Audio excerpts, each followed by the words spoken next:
over the UK, around 200,000 Muslim children attend a madrassa after school.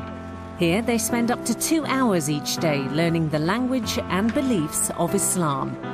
So what exactly happens there?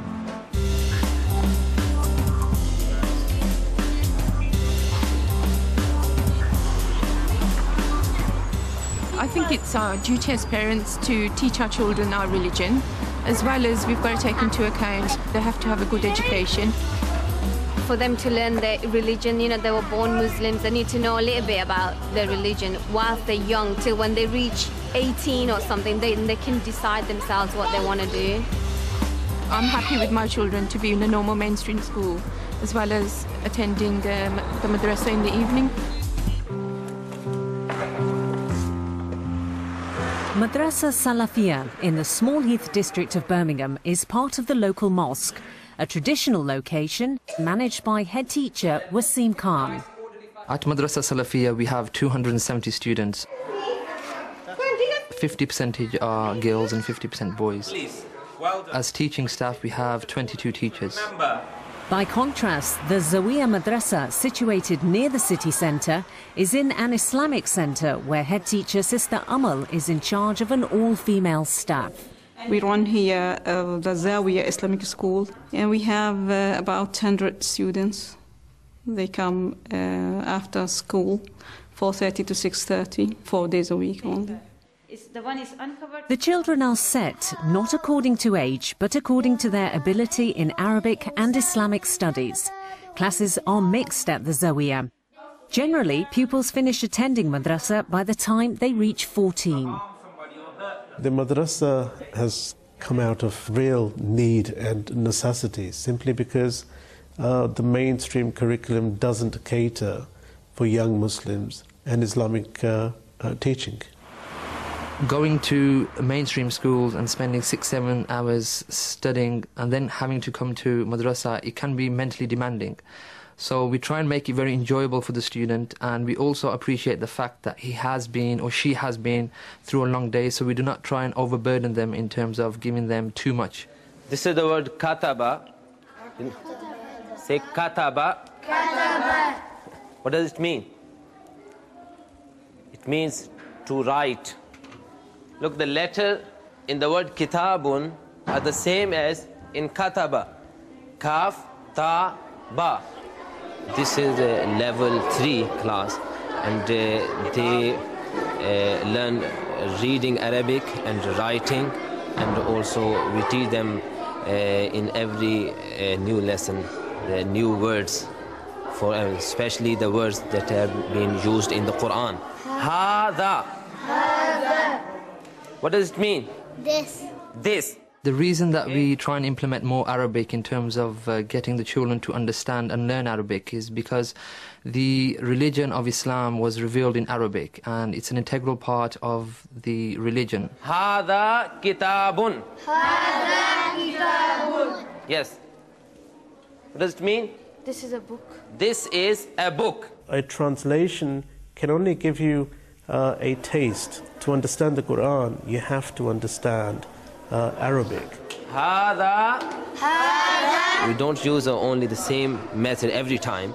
We use sometimes exercise book and some color books with the Arabic text, so they enjoy and they learn new words. And Hada Kitabullah. Hada kitabullah. This is a book of Allah. This is the book of Allah.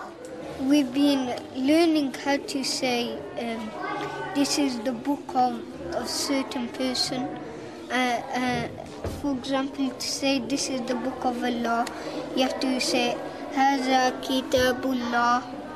And it's simple when you get to know how to do it, because you just add their name after Haza Kitab.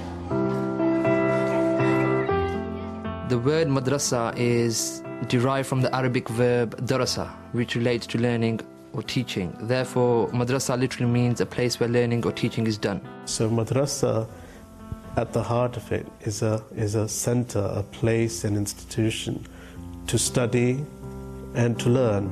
The aim for this school, I mean this kind of schools, to let the child learn about his or her religion. Here at the Zawiya Madrassa, pupils learn about what are known as scientific miracles in the Quran. In today's lesson, pupils combine learning Arabic with learning about the formation of the mountains as described in the Quran. I'm going to start off with a verse from the Quran, the verse that explains the role of the mountain on earth. Right, I put you in 4 groups, 2 groups of 3 and 2 groups of 2. And with the crayons I've just given you, if every one of you has a turn at writing down wal jibala awtada. The importance of Arabic is not just the Quran, it's understanding the Quran. Reading the Quran, okay, you can read it, but you've got to understand because it has great meanings. We'll all say it together. Wal jibala awtada. Right, what this actually means is that we place firmly embedded mountains on the earth so it would not move under them. There are so many miracles in the Quran, and it's important that they understand the miracles of the Quran because it's our holy book. We really have fun every day when we're in the madrasa, and we learn a lot, and when we go back home we tell our parents what we learned. The ones that I enjoy the most are the ones where you get like Islamic studies and when you learn about the Prophet and stuff, because I think it's important, important, interesting to know about. And it's a part of your life that you should do every day for a Muslim, I would say. To them it's like having fun, learning about their religion in a fun way, so they get all excited. Learning Arabic at such a young age could be quite daunting, but for many Muslim children, it is natural for them to know a number of languages. I am 10 years old. The languages I can speak are Bengali, Arabic. The languages I can write are Arabic, English, and I can also speak English. I can read and write English, and I can read Arabic. English, Urdu, Arabic. That's it. I know Urdu, Punjabi and English. I can read and write Punjabi. I speak Punjabi with my grandma, I speak English with my dad, and I speak Urdu with my mom. And I can speak Spanish. Urdu, Gujarati, Bhojpuri, Portuguese. I can read Arabic. I can speak a little bit of it. I mostly speak Bengali and English. For the youngest madrasa pupils, teachers draw on the repertoire of strategies which any good teacher would employ. Storytelling, picture books and role play. Right. Assalamu alaikum, everybody. When teaching the children, Nilofer usually has her face uncovered. However, due to her beliefs, she was obliged to cover her face and hands for our filming.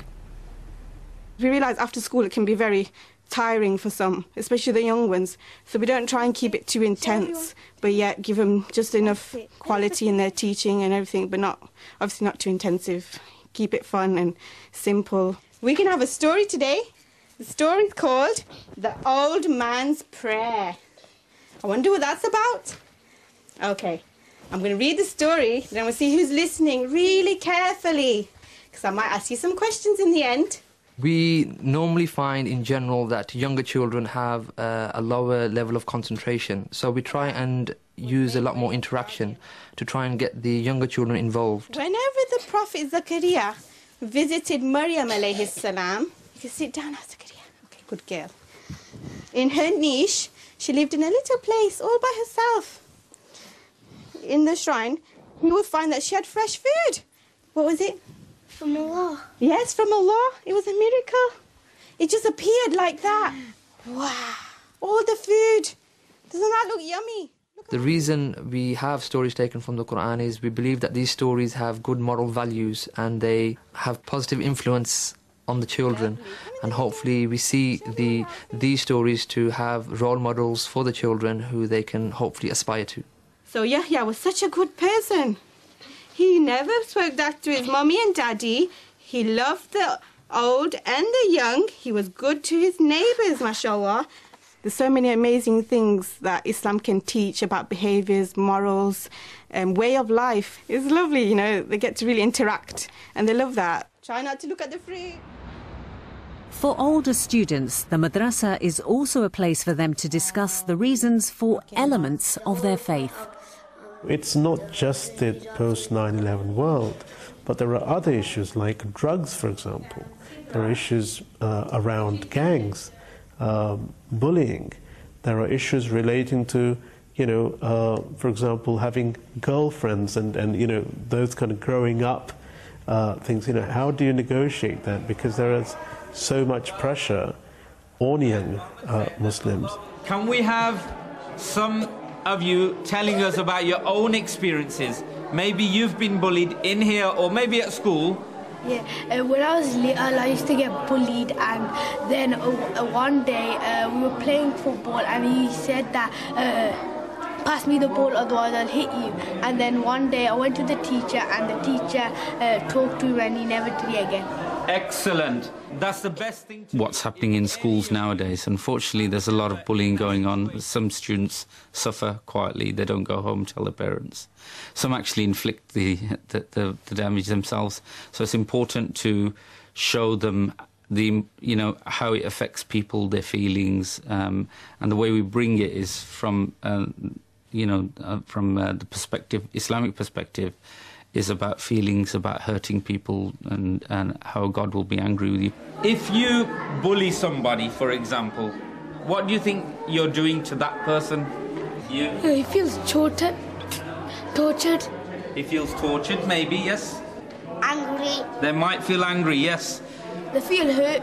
They may feel hurt. Good. We feel that madrasa can make children into good Muslims as well as good citizens. What they learn from madrasas are universal values about tolerance, about being good to your neighbours, etc. Teachings which are found within Islam. There you go. Excellent. I've seen this on my child. I've seen his behaviour in school and even the community and even on the streets where he plays with the kids. I can see a lot of effect of the madrasa having upon him. So alhamdulillah, I'm really happy and he's really progressing in the madrasa. And I can see his manners have changed a lot. Just to conclude now, inshallah, we're going to have some recitation of the Holy Quran. If you just want to come to the front, inshallah. أعوذ بالله من الشيطان الرجيم.